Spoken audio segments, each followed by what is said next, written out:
Bismillahirrahmanirrahim.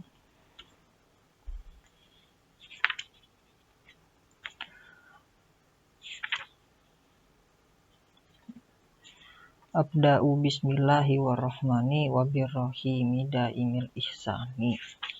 Alhamdulillahil qadimil awwali wal akhiril baqi bila tahawuli. Summa salatu wassalamu sarmada ala nabi khairi man qad wahada wa alihi wa sahbihi wa man tabi sabila dinil haqi ghairu muhtadi. Abda'u bismillahi warrahmani wabirrahimi daimil ihsani. Di sini pengarang Said Ahmad Marzuki memulai kitabnya dengan membaca bismillah. Abda'u bismillah. Allah adalah suatu nama dari zat yang wajib adanya, yang berhak untuk disembah. Selanjutnya, lafaz Allah ini disifati dengan Ar-Rahman. Abda'u bismillahi warrahmani. Ar-Rahman itu artinya adalah zat yang memberi nikmat, yang nikmat tersebut sifatnya itu pokok atau mayor gitu.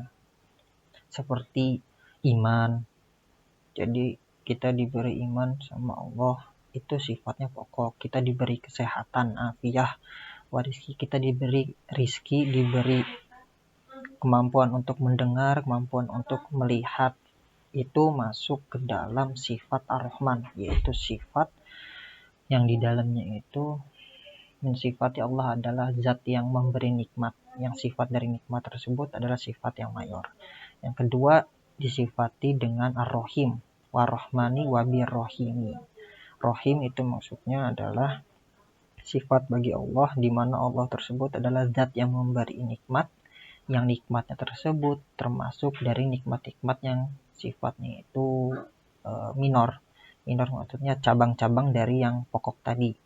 Contohnya itu seperti bertambahnya iman. Tadi pertama kita sudah punya iman, terus akhirnya kita bisa bertambah imannya, turun imannya dengan semakin banyak melakukan amal-amal soleh. Terus rezekinya semakin diperlancar, itu termasuknya dalam sifat Ar-Rahim. Kita mempunyai pokok rizki, diberi rizki, setelah itu rizkinya itu rizki yang lancar, yang luas. Setelah itu misal contoh lagi, kita diberi akal, itu termasuk sifat Ar-Rahman. Lalu akal kita ini termasuk misalkan diberi pemahaman yang gampang masuknya, berarti itu termasuk dalam sifat Ar-Rahim, pemberian yang sifatnya itu minor. Terus di sini Said Ahmad Marzuki mengawali kitabnya dengan membaca bismillah.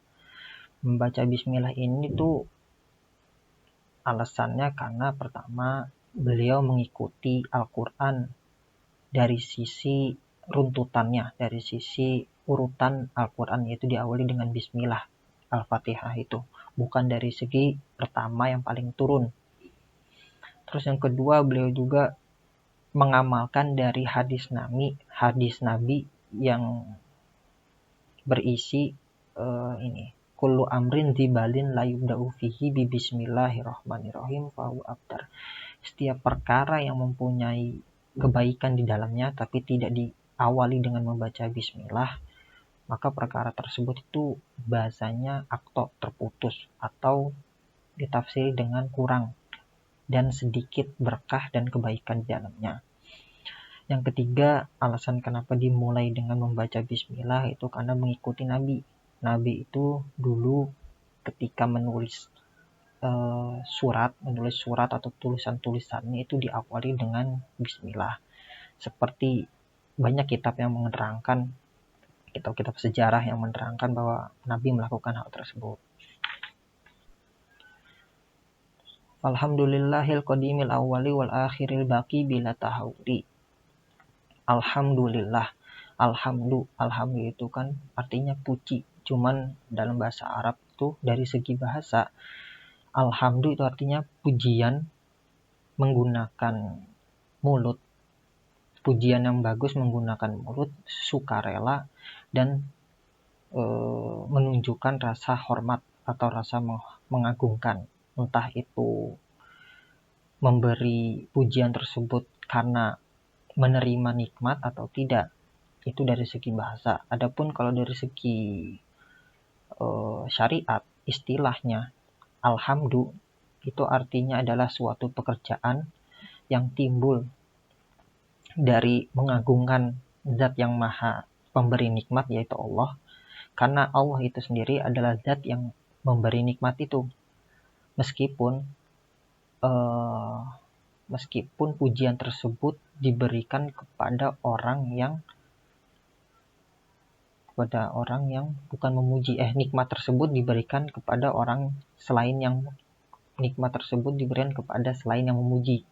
Jadi misalkan Allah memberikan nikmat ke A, nah kalau B itu bersyukur atau mengucapkan alhamdulillah, itu tetap bisa diucapkan lafaz yang sifatnya ini memuji, alhamdulillah, seperti itu. Nah, pekerjaan ini berbeda dari segi bahasa. Kalau bahasa itu kan alhamdulillah pujian dengan lisan. Tapi kalau dalam segi syariat, alhamdulillah itu ternyata kan lebih digeneralkan. Pakai bahasanya itu pekerjaan. Entah itu pekerjaannya bisa menggunakan lisan, atau bisa menggunakan hati, atau bisa menggunakan amal-amal pekerjaan dari anggota badan. Seperti itu. Yang kedua, alhamdulillahil qadim. Al-qadim, Allah disifati al-qadim. Al-qadim itu apa? Al-qadim itu adalah zat yang ada, yang dimana zat tersebut tidak mempunyai permulaan, dan zat yang ada tersebut akan terus ada tanpa adanya ujung.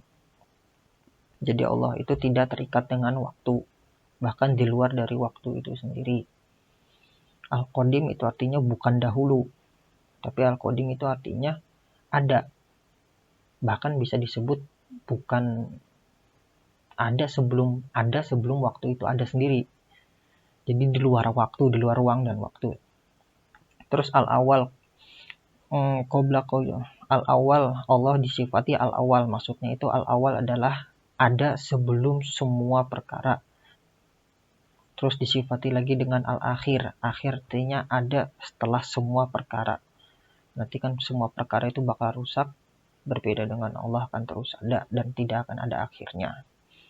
Al-Baqi disifati al-Baqi, yang tetap ada, tidak akan pernah tiada. Bila tahawuli ini pelengkap dari nadumannya, yang menyatakan bahwa Allah yang penjelas bahwa Allah itu emang tidak berubah sama sekali, tanpa adanya perubahan, entah itu dari zaman azali, zaman yang qadim itu, atau akhir atau apa, tanpa adanya perubahan sama sekali. Nah, di sini Said Ahmad Marzuki mengawalinya tadi kan dengan menggunakan bismillah, lalu yang kedua disandarkan dengan alhamdulillah. Alhamdulillah itu karena beliau ini mengamalkan hadis Nabi juga, yaitu kullu amrin la yubda'u fihi bilhamdillah wa huwa ajzam. Setiap perkara yang tidak dimulai dengan bacaan alhamdulillah, maka perkara tersebut sama artinya terpotong juga atau kurang juga. Yang kedua, alasan kenapa disandarkan dengan membaca alhamdulillah setelah bismillah permulaannya itu karena beliau Said Ahmad Marzuki ini tujuannya untuk membayar hak-hak dari setiap perkara yang memang wajib untuk disyukuri. Contohnya beliau itu membuat karangan kitab ini dapat bisa hasil karangan ini itu kan suatu nikmat dari Allah, maka beliau sudah sepatutnya untuk bersyukur kepada Allah.